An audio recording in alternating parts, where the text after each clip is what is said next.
Sir, विदेशी मुद्रा exchange मामले को लेकर के क्या कुछ खुलासा गुरुग्राम पुलिस द्वारा जो किया जा रहा है? इस मामले में 2 दिसंबर 2025 को गुरुग्राम के सेक्टर 56 पुलिस स्टेशन में एक विक्टिम के द्वारा एक शिकायत फाइल की गई थी। उन्होंने बताया था कि वो एक करेंसी एक्सचेंज में कार्यरत है। तो उनके ऑफिस में किसी व्यक्ति के द्वारा कॉल की गई थी और उनके द्वारा बताया गया था कि $26,000 हैं जो उनको एक्सचेंज कराने हैं। तो उस डॉलर को उससे करेंसी को एक्सचेंज करने के लिए वो अपने ऑफिस से करीब 23,48,000 रुपये कैश लेकर के और सेक्टर 57 में दिए गए एक होटल पर गया। वहाँ उसको एक व्यक्ति मिला जो कि उसको अपने कमरे में लेकर के गया।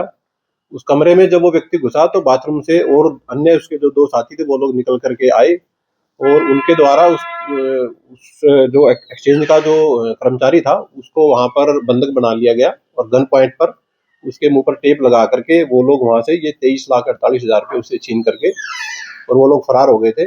तो इसमें कोई क्लू प्राइमरी तौर पर विक्टिम के द्वारा भी प्रोवाइड नहीं कराया था। तो क्राइम ब्रांच सेक्टर 31 की टीम इंस्पेक्टर आनंद के नेतृत्व में उनकी टीम के द्वारा इसमें काम करते हुए कल इसमें 4 एक्यूज को पुलिस के द्वारा अरेस्ट किया गया है।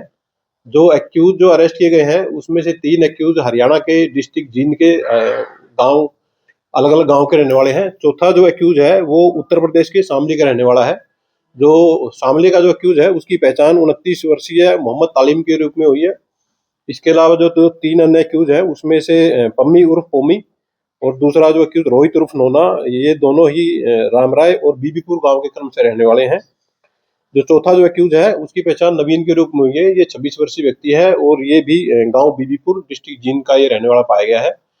इन क्रिमिनल्स का पुलिस के द्वारा क्रिमिनल बैकग्राउंड चेक कराया गया है। तो ये जो पहले जो 3 एक्यूज हैं आरोपी मोहम्मद तालीम, पम्मी उर्फ पोमी और रोहित उर्फ नोना, इन तीनों के अगेंस्ट लगभग 4-4, 5-5 केसेस अलग अलग सेक्शन के अलग अलग जगह पर रजिस्टर्ड पाए गए हैं। जो एक्यूज पम्मी है ये दिल्ली के एक मर्डर केस में वांछित है।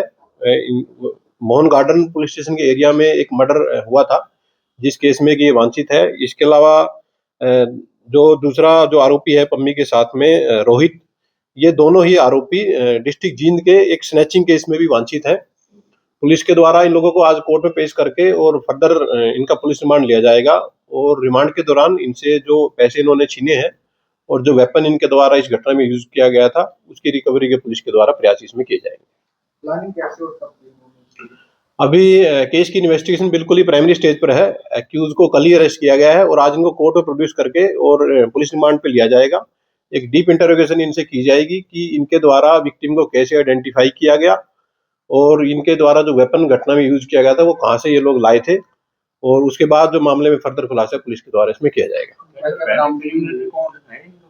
अभी मैंने आप लोगों को बताया कि जो आरोपी मोहम्मद उर्फ तालीम है इसके खिलाफ उत्तर प्रदेश, हिसार और गुरुग्राम में 4 केसेस रजिस्टर्ड हैं जिसमें से एक केस अटेम्प्ट टू मर्डर का है, बाकी जो केसेस चोरी और आर्म्स एक्ट से संबंधित है।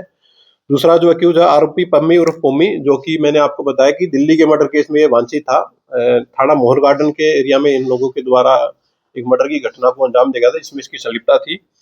आरोपी पम्मी के खिलाफ डिस्ट्रिक्ट जींद, हिसार, पानीपत और रोहतक में कुल मिलाकर के 5 केसेस रजिस्टर्ड है जिसमें से हत्या के प्रयास और आर्म्स एक्ट के अलग अलग FIR रजिस्टर्ड है। जो तीसरा जो एक्यूज है रोहित उर्फ नोना, इसके खिलाफ डिस्ट्रिक्ट जींद में मारपीट, चोरी और स्नैचिंग की अलग अलग 5 FIR कुल मिलाकर रजिस्टर्ड पाई गई है। क्या है इन पे कोई इनाम भी घोषित था?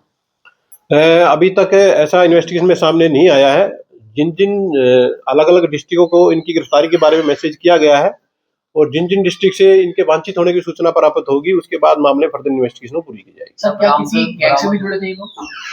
देखिए अभी तक ऐसा कुछ भी सामने नहीं आया है कि ये लोग किसी गैंग से जुड़े हों। इनके द्वारा बेसिकली विक्टिम को गन पॉइंट पर उसके मुंह पर टेप लगा करके बंधक बना करके ये लोग उससे करीब 23,48,000 रुपये छीन करके ले गए थे। और जैसा कि बताया गया है कि आपको कि इनका क्रिमिनल बैकग्राउंड था, तो आपराधिक प्रवृत्ति के ये लोग हैं और पुलिस के द्वारा इनको पेश करके और मामले फर्दर कार्यवाही की जा रही है। ऐसे बरामद हो गए? अभी केस में फिलहाल तक कोई रिकवरी नहीं हुई है और रिकवरी के लिए ही इन लोगों की पुलिस कस्टडी पुलिस के द्वारा ली जा रही है कोर्ट में पेश करने के बाद में, और पुलिस कस्टडी के दौरान इनसे रिकवरी के प्रयास है वो किए जाएंगे।